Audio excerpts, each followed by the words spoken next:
يا صباح الورد، ازيكم عاملين ايه؟ الجو حر جدا جدا جدا بجد. الجو بره حر قوي. لسه راجعه من السوق، عايزه اقول لكم يعني انا مشغله المروحه هنا وكمان بهوى على نفسي كمان بالمروحه.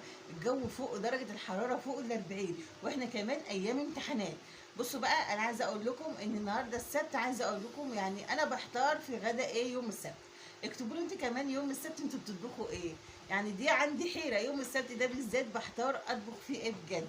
شوفوا انتوا بقى بتعملوا ايه، يلا ناخد افكار من بعض واكتبوا لي في التعليقات انتوا بتطبخوا ايه يوم السبت. انا دودو ودي قناتي من المنصوره. اتمنى كده تشجعني بالله كل اشتراك وتعليق كده حلو منك، واكتبي لي في التعليقات انت بتتابعيني من اي بلد وعرفيني بنفسك. يا صباح الورد والفل والياسمين عليكم يا احلى اخوات ومتابعين.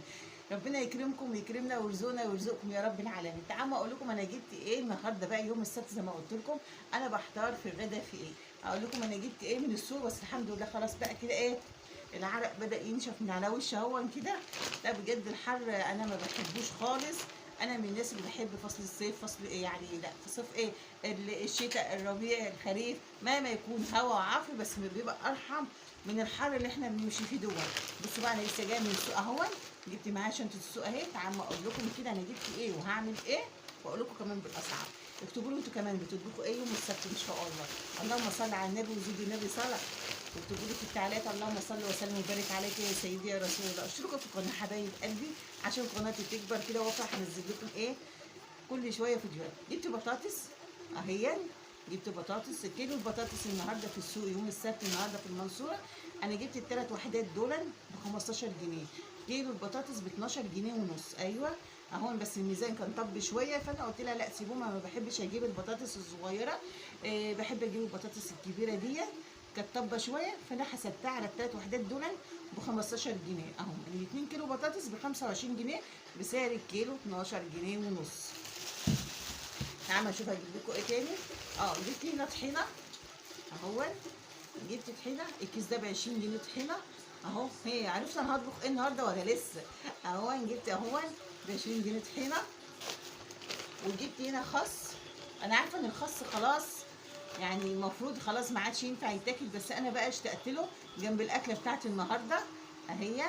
يا دوب بناكل القلب منه كده وخلاص ونمصمص الراس. مين بيحب راس الخصايه؟ اللي بيحب راس الخصايه يكتب لي في التعليقات. اول جبت خس اول، الربطتين الخس الواحده ب5 جنيه. انا جبت طبعا ب ثانيه واحده ارجع تليفون وارجع لكم تاني. احنا وصلنا لغايه فين؟ خلاص خلصنا مكالمه التليفون. تعال نشوف بقى ايه انا جبت ايه النهارده. بص بقى، اللهم صل على النبي، صلوا على النبي يا جماعه.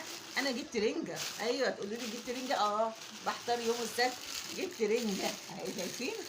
شايفين جبت رنجه اهي.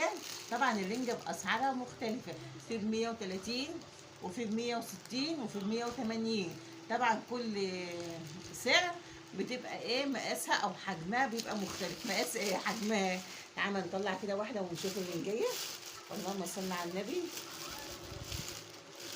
اهي دي الرنجه هي، شايفين اهو. دي سعر الكيلو 130 جنيه اهو. طبعا كل ما بتكبري في السعر كل ما بيكون حجمها كبير اهو. اللهم صل على النبي اهي. فانا قلت بقى بصراحه مش هقف في المطبخ وفي الحر والكلام دوت. انا جبت رنجه بقى خلاص، وبنعمل جنب منها بطاطس محمره، وبقوم عامله شويه طحينه واغسل الخس دون بناكله جنب الرنجه بيبقى طعمه حلو قوي. وكمان بقطع بصل بعصر عليه ليمون وخل. دي كان الغدا بتاعنا النهارده بتاع يوم السبت اللي الناس كلها بتحتار فيه. غدا يوم السبت بيكون ايه. اشوفكم بقى في فيديو جديد ان شاء الله، ولا تنسوا تشتركوا في القناه وتعرفوا لي بنفسكم في قلب التعليقات. والسلام عليكم ورحمه الله وبركاته.